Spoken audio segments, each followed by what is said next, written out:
हे mister Numan mister Ayesha character literally इस ड्रामे का सबसे मनहूस कैरेक्टर बन गया। जब भी इसका सीन आता है ना, मेरा दिल करता है कि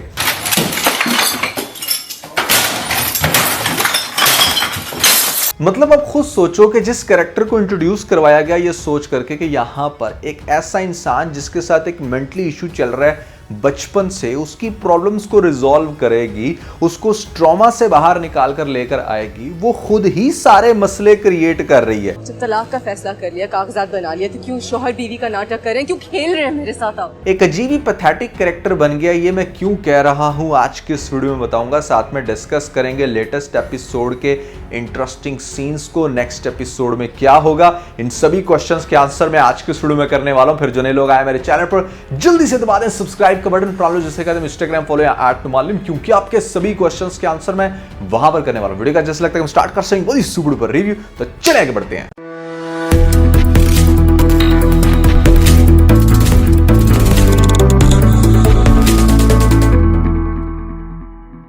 सबसे पहले तो the way she was talking on the wedding with her husband, that was stupid. आपको अपने हस्बैंड से कभी भी ऐसे बात नहीं करनी चाहिए। जैसे मैं क्रिटिसाइज करता हूं कि हस्बैंड्स को वाइफ्स के साथ बुरे तरीके से, स्पेशली पब्लिक जगह पर या फिर किसी फैमिली में, किसी फंक्शन में बुरे तरीके से बात नहीं करनी चाहिए, वैसे ही वाइफ्स के लिए भी रूल बना है। इतना रूडली और गंदे तरीके से बात कर रही है। और दूसरी बात यह है कि तुझे अपने मोबाइल फोन की खुद होश नहीं थी।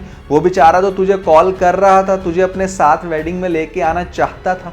अब अगर उसने तुझे बताया है कि उसने इतनी सारी कॉल्स की, तो तू कम से कम अपना मोबाइल निकाल कर चेक तो कर। और जिस सीन में उसको घर आकर दिखाया जा रहा है कि वो मोबाइल देख रही है और वो कह रही है कि हाँ उसकी तो लास्ट कॉल बहुत पुरानी थी, तो ये नहीं सोचा कि किस टाइम कॉल आई और उस कॉल को किसने रिसीव किया था, ये किसने एंड की। या अगर आयशा की माँ ने नंबर बंद कर दिया था, तो यहाँ पर आयशा ने किसी पॉइंट पे अपना सेलफोन ऑन तो किया होगा। कुछ तो वो कहती कि हाँ मेरा मोबाइल बंद हो गया था, या फिर ऐसे में मुझे कॉल का पता नहीं चला।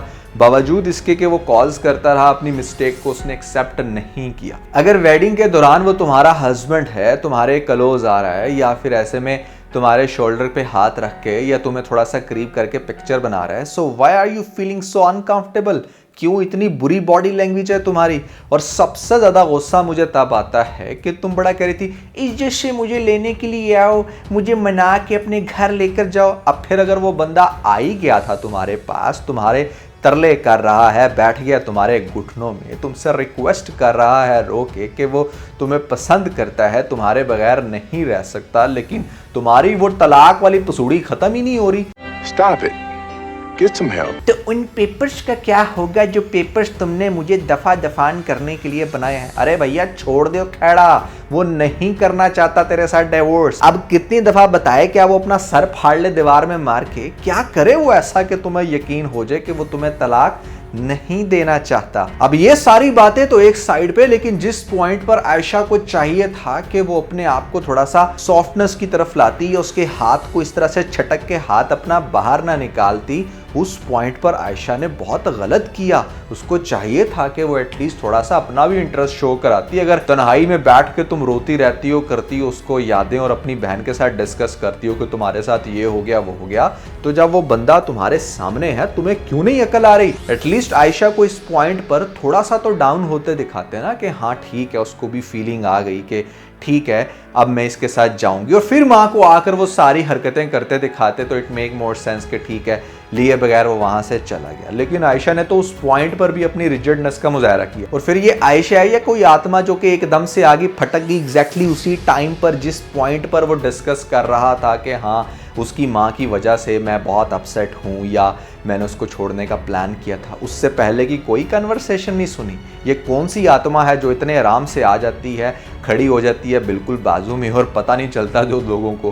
फिर ये कौन से सन्नाटे में आधी रात में जाकर खड़ी हो गई है ये इसी गली में जहाँ पर दूर दूर तक कोई नहीं है और इतनी दूर से एक बंदा गाड़ी चलाता हुआ आ रहा है, एग्जैक्टली उसने जैसे इसको उड़ा देना था। अंधा था ना वो बंदा, जिसको रोड पे कुछ नजर नहीं आ रहा था, उसके नीचे इसने आ जाना था। ये एक बड़ी डायरेक्शन की मिस्टेक है कि अगर आपने दिखाना था कि हाँ ये कोई सुसाइड करने वाली है, तो फिर जाती किसी हाईवे पे। और सबसे बढ़ के जब वो घर से बाहर निकल रही थी, गाड़ी के सामने आ रही थी, तो फिरोज खान क्या यहाँ पर उड़न खटोले पे बैठ के एकदम से आ गया, वारिद हो गया उसको बचाने के लिए। कुछ तो दिखाते ना कि हाँ वो भी पीछे पीछे से भाग रहा था उसको पकड़ने के लिए। तो बहुत ही अनरियलिस्टिक सीन था यहाँ पर। आयशा कैरेक्टर का जो बिहेवियर था वो बहुत ही स्टूपिड था। इवन के टीजर को भी अगर आप देखोगे तो वहां पर भी उसने एक नया पंडोरा बॉक्स खोल दिया। अपनी बहन को फोन करके कह रही है कि हाँ बताओ मुझे वो कौन सा ऐसा राज है, वो कौन सी ऐसी बात है, वो कौन सी ऐसी हेल्प है जो मेरे हस्बैंड ने कर रखी है यहाँ पर मेरी माँ की। अब इस बात पे इसका बूथा बन जाएगा यहाँ पर शायद बासित से भी और अपनी माँ से भी। तो मतलब कहने का ये है कि सारी प्रॉब्लम्स की जो जड़ है ना वो आयशा कैरेक्टर बनी हुई है इस ड्रामे के अंदर, जो कि एथिकली नहीं होना चाहिए था। ये एक सेंसिबल कैरेक्टर था। मेरा बात करने का मकसद ये है कि यहाँ पर बासित का कैरेक्टर तो आपने ऐसा ही दिखाया था ना कि हाँ उसके साथ पास्ट में ये सारा कुछ हुआ जिसकी वजह से वो बड़ा मेंटली डिस्टर्ब है अपनी माँ की वजह से। वो बंदा यहाँ पर सिचुएशंस को कवर करता फिर रहा है, उसका बिहेवियर बहुत सॉफ्ट है। जबकि वाइफ जो है उसकी, जिसको बड़ी सेंसिबल एक ऐसी लड़की होना चाहिए था जो मिडिल क्लास फैमिली से आई है, जिसने लाइफ में बहुत सारी परेशानियां देखी हैं, वो तो ऐसे एक्ट कर रही है कि जैसे पता नहीं वो बहुत ही नफीस है, कोई मखमल के कपड़े पहनती थी और यहाँ पर किसी शहनशाह आलम की बेटी थी जिसका एटीट्यूड खत्म होने पर नहीं आ रहा। अब हम डिस्कस करें थोड़ा सा नेक्स्ट एपिसोड को, तो यहाँ पर अब जोया की भी वाट लगने वाली है। बड़ा तंज कर रही है ना ये बात बात पे आयशा को और ख़ास तौर पे अपनी माँ को। माँ तो इसकी खैर है ही चवल, लेकिन इसके साथ सबसे ज़्यादा सीन ये होने वाला है कि भैया नेक्स्ट एपिसोड में आपको दिखाया जाएगा कि जिस टाइम इसका हस्बैंड लेने के लिए आएगा जोया को, तो माँ रोकेगी। माँ कहेगी कि जब तक उसका जेवर वो सारी चीज़ें नहीं मिल जाती वो उसको इस घर में नहीं लेकर आएगा। तो वो आगे से उसको स्ट्रेट अवे कह देगा, मतलब स्टैंड लेगा कि आप ये फिर डिसाइड कर लें कि आपने आयशा को इस घर में रखना है या नहीं रखना। अगर वो नहीं रहेगी तो मैं भी नहीं रहने वाला। दैट मीन्स कि वो हर तरह से सपोर्ट कर रहा है अपनी बेगम को। लेकिन बेगम की सच्चाई जो है ना वो डेफिनेटली सामने आने वाली है, क्योंकि उसने इतनी ढेर सारी शॉपिंग कर ली है तो उसने तो उसको कोई ऐसा पैसा दिया नहीं था। तो क्वेश्चन करेगा कि तुम्हारे पास कहाँ से आई ये रकम। शायद इसको ये ट्रोल करने की कोशिश करे कि मेरी माँ ने दी या ऐसे में कहीं और से। तो जब वो सच्चाई सामने आएगी तो इसके हस्बैंड को पता लग जाएगा, माँ को भी क्लैरिटी हो जाएगी, और जहाँ पर इसने पैसे बाकी के छुपाए होंगे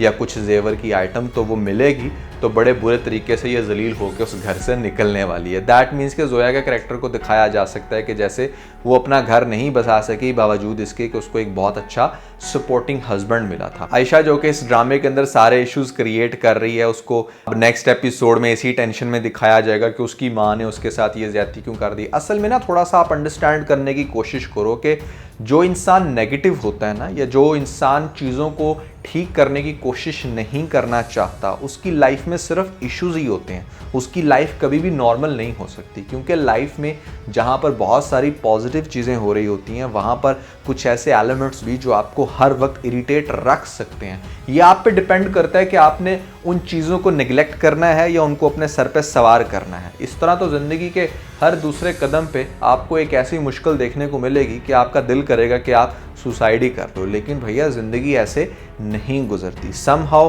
बासित के कैरेक्टर को बहुत अच्छे से स्टेबल होते हुए दिखाया जा रहा है, और उसमें आयशा का कोई कमाल नहीं है। मुझे स्टार्ट में ऐसा लगता था कि आयशा कुछ ऐसा करेगी कि यहाँ पर बासित को कर देगी चेंज, लेकिन बासित बेचारा तो जैसे उसके इश्क में हो रहा है मजनू फॉर नो रीज़न, जिसकी एटलीस्ट मुझे समझ नहीं आती। लास्ट बट नॉट लीस्ट मुझे फील हो रहा है कि जैसे अब शायद ये लोग ड्रामे को बहुत ड्रैग कर रहे हैं। स्टोरी एज सच कोई नहीं है। हाँ, जो आपको थोड़े बहुत सीन्स देखने को मिलते हैं, आप काफ़ी चीज़ें रिलेट कर सकते हो लाइफ से, लेकिन स्टोरी का एलिमेंट भी होना चाहिए, कुछ थ्रिल भी होना चाहिए, कुछ ऐसा भी होना चाहिए जिसकी वजह से आपकी एक्साइटमेंट डबल हो। अभी तक ये ड्रामा एंग्जाइटी क्रिएट कर रहा है, यहाँ पर कोई बहुत ज़्यादा एक्साइटमेंट क्रिएट शायद नहीं कर रहा। तो दोस्तों फिरोज खान यहाँ पर क्या करता रहा है, अब्यूज़ अपनी वाइफ अलीज़े को। इसके ऊपर काफ़ी डिटेल्ड वीडियो बना दी है मैंने, जो कि अभी लेटेस्ट इशू चला है इसका। तो यहाँ पर अगर आप लोगों की नज़र से ये वीडियो नहीं गुजरी तो ऊपर लिंक मिल जाएगा, जल्दी से लिंक पे क्लिक करके वीडियो देख के अपना फीडबैक मुझे जरूर दीजिएगा। तो आज का बस इतना है। अगर आपको इस वीडियो के अंदर कोई एक पॉइंट पसंद हो तो आप इस वीडियो को लाइक जरूर कीजिएगा, और अपने दोस्तों के साथ ज़्यादा से ज़्यादा वीडियो को शेयर करने की कोशिश करें, स्पेशली उन दोस्तों के साथ जो पाकिस्तानी ड्रामास के बहुत बड़े फैन हैं।